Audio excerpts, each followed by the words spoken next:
Do you ever wish you were running against Donald Trump? Does he ever wish you could climb in there? I saw the vice president said he wanted to fight him the other day.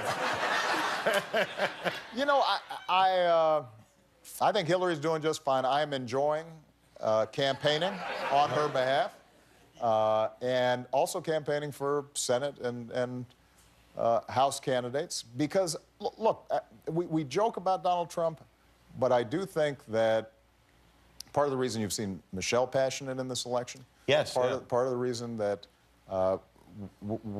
we get involved as much as we have is not just because we think Hillary's going to be a great president, but it's also because there is something qualitatively different about the way Trump has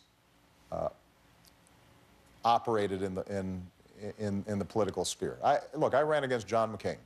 I ran against Mitt Romney. Obviously, I thought that I could do a better job.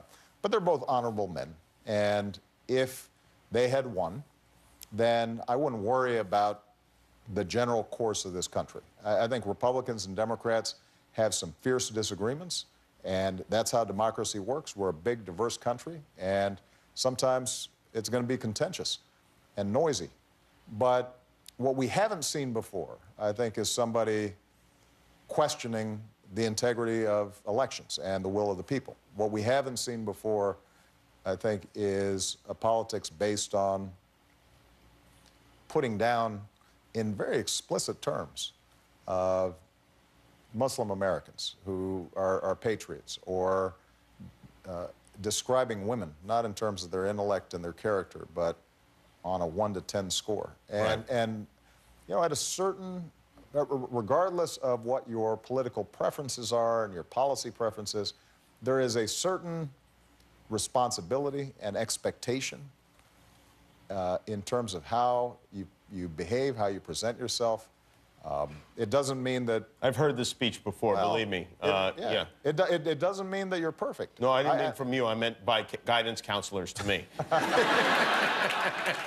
Well, that's the point is that, I said when I was running in 2008, I'm not a perfect man, and I wouldn't be a perfect president, but I'd make the effort to, as best I could, be honest to the American people, to make sure that I was protective of the institutions, that there were certain norms and standards and values and customs that make it work.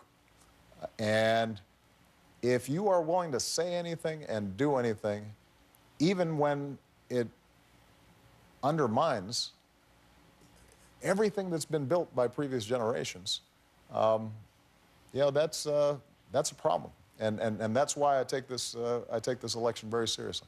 You should have sold hats, though, when you ran. I mean, that would have been... One thing you have to take away from Donald Trump is that you make a lot of money selling hats. Yeah. You know what? We sold a lot of chicken. You sold a lot of hats. Yeah. We're going to take a break. President Obama is here. Thanks for watching. If you like that, subscribe to our YouTube channel for all the latest videos. And if you didn't, subscribe anyway. It's free. Who cares?